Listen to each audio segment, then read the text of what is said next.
Assalamualaikum warahmatullahi wabarakatuh. Waalaikumsalam warahmatullahi wabarakatuh.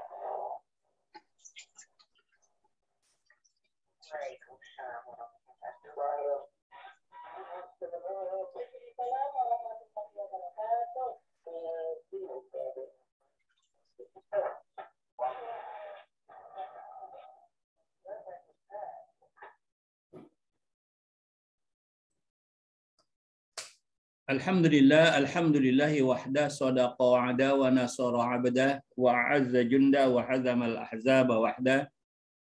Asyhadu an la ilaha illallah wahdahu la syarika la wa asyhadu anna Muhammadan 'abduhu wa rasuluh. Allahumma salli wa sallim wa barik ala Muhammad wa ala ali Muhammad amma ba'd.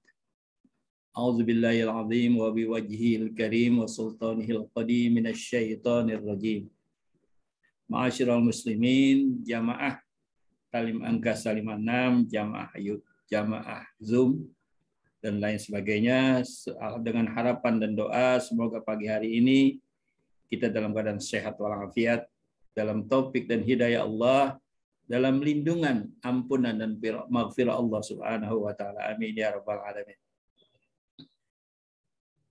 Materi pelajaran kita pagi ini tentang keutamaan zikrullah. Kitab Kitab Tanbihul Ghafilin yang diterjemah halaman 436. Kalau yang dalam bahasa Arab halaman 260 di kitab saya sini. Silakan saudara-saudara untuk mempersingkat waktu.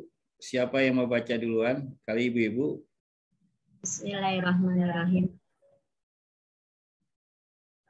Kitab Tanbihul Ghafilin tentang keutamaan zikrullah. Bismillahirrahmanirrahim.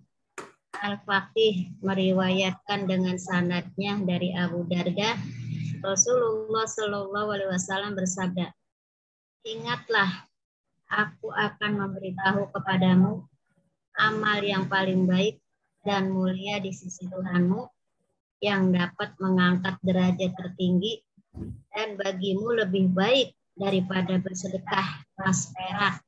Dan yang ketiga, zikrullah. Pertanyaan Muaz Jabal, tiada amalan yang dapat membebaskan manusia dari siksa Allah seperti zikrullah. Ia sebagai penembus dosa.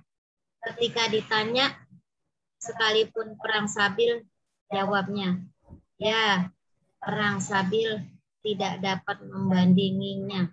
Firman Allah, wala zikrullahi akbar. Artinya zikrullah itulah yang besar, yakni orang yang mengingat Allah pasti diingat olehnya. Dari hadis dari Hasan Basri, Nabi Shallallahu Alaihi Wasallam ditanya, ya Rasulullah, amal apa yang paling utama? Jawabnya, jika engkau mati, bibirmu basah dengan zikrullah. Malik Dinar menegaskan orang yang lebih suka mendengar pembicaraan manusia daripada kalamullah pasti amalnya sedikit, buta mata hatinya, dan percuma hidupnya sia-sia. Ya. Keutamaan zikrullah. Zikrullah artinya zikir. Ada zikir bil lisan, menyebut nama Allah. Apakah dengan membaca Quran, kemudian membaca tahlil, membaca selawat, membaca tasbih, zikrun bil lisan. Yang kedua, zikrun bil qalbi. Zikir dengan hati, ingat dia. Hatinya ingat, menyadari.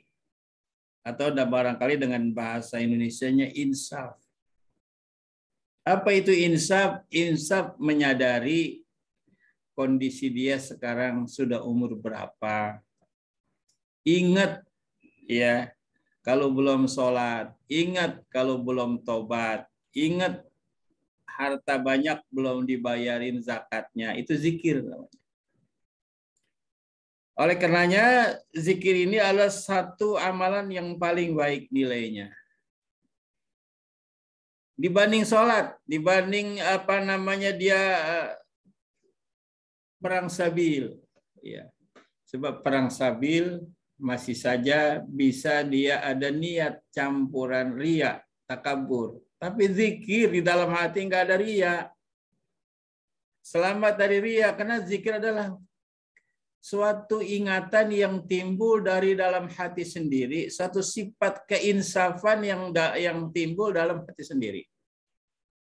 Sehingga amalan itu adalah amalan yang terbaik dibanding amalan-amalan yang lain.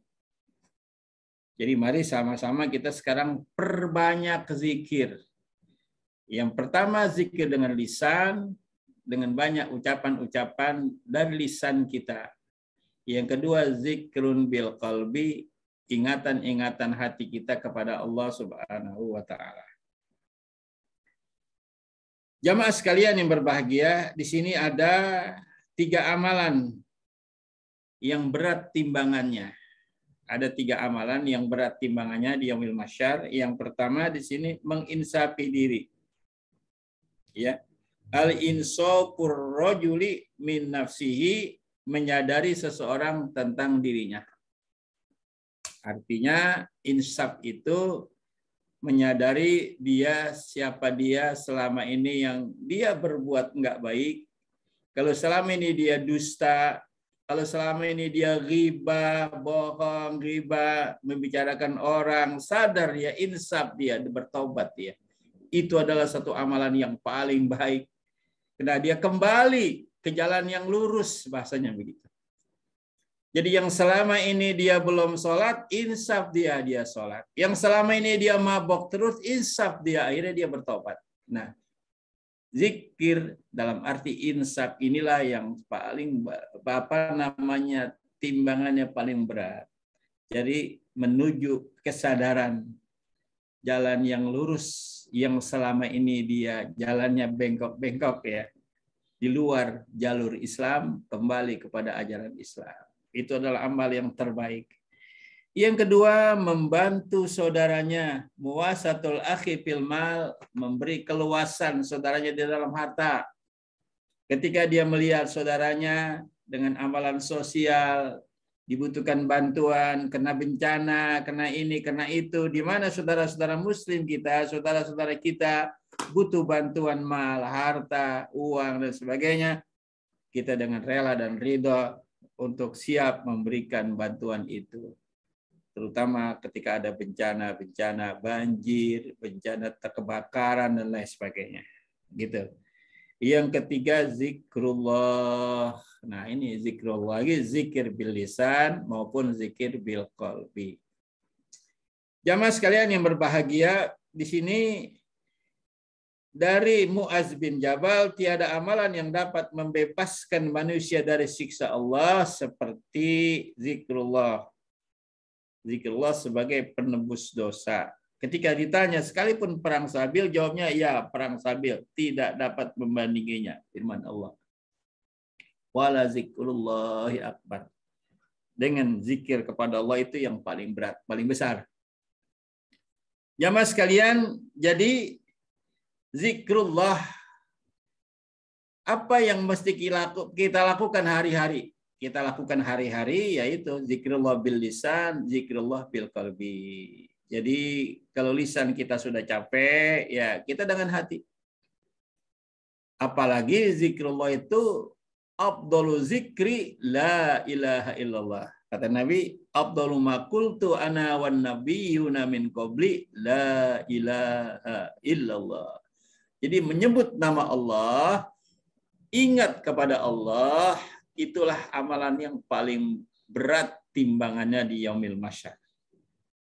Menyebut kalimat Allah, ingat kepada Allah, itulah satu benteng yang paling kuat pertahanan di dalam diri kita dari gangguan syaitan. Jadi orang yang mudah matanya terpelorok kepada benda-benda, kepada apa yang haram, orang yang mudah ingatan hatinya terbawa kepada yang haram, Karena dia kurang zikir.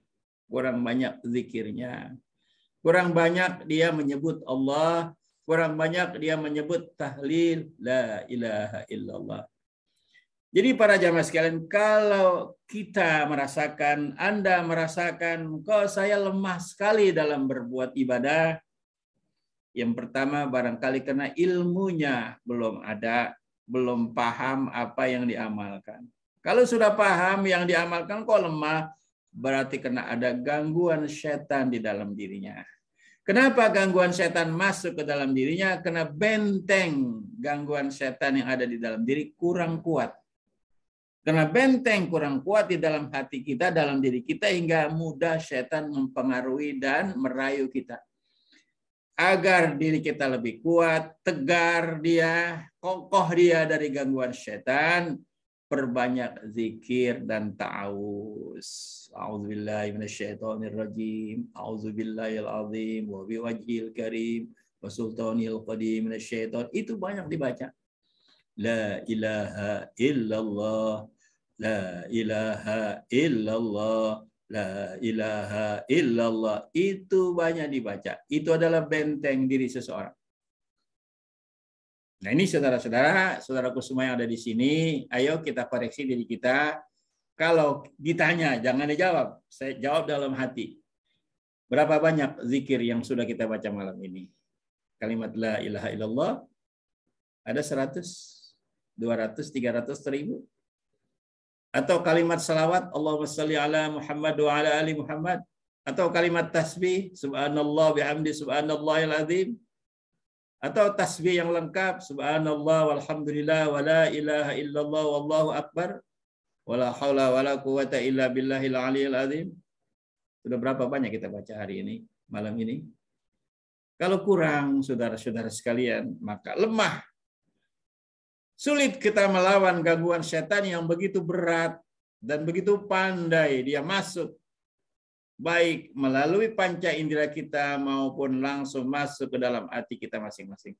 Maka pertahanan yang paling kuat, yang paling hebat adalah zikrullah. Baik zikrullah bil lisan maupun zikrullah bil qalbi. Kalau seseorang mau berbuat maksiat, ingat dia sama Allah nggak jadi. Ketika dia mau berdusta dan berbohong, ingat bab dusta dan bohong. Ketika dia mau ghibah, membicarakan orang lain, ingat dia. Nggak bisa, berdosa ini. Nah itu. Jadi zikrullah adalah benteng dari gangguan syaitan.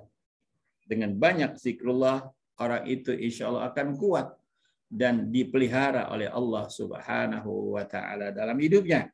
Selamat di dunia sampai di akhirat.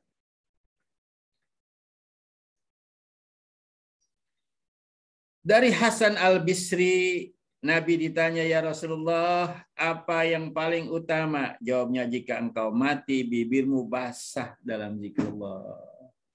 Jadi ketika dia meninggal, dia masih menyebut nama Allah. Dia masih la ilaha illallah, la ilaha illallah, Allahu akbar, Allahu akbar, Allahu akbar. Bibirnya masih basah, dia meninggal. Tetapi tidak semua orang dan gampang melakukan itu ketika sedang sakaratul maut, saudara. Dari fakta dan pengalaman yang kita bisa saksikan dalam kehidupan umat manusia, di saat sakaratul maut, suruh menyebut nama Allah susah, saudara. Apalagi ketika memang detik-detik ruh itu akan keluar dari badan. Keluh, lidahnya sulit untuk menyebut. Bahkan yang dia bisa sebut panas, panas. Bajunya dia buka, iya. Kemudian kainnya dia buka, maunya telanjang. Nah, kalau sudah seperti itu, saudara-saudara, kalau kita review ke belakang, barangkali amalan apa yang dilakukan. Yang pasti sholat 5 waktu nggak dikerjain, gitu aja. Yang pasti banyak sholat 5 waktu yang ditinggal. Kalau nggak dikerjain sama sekali atau banyak yang ditinggal. Hingga di akhir hayatnya pada sakaratul maut, panas, panas, panas. Dia tidak ada rasa malu, baju dia buka. Ketika dimasukkan lagi, dia buka lagi. Yang disebut panas, panas, haus, haus.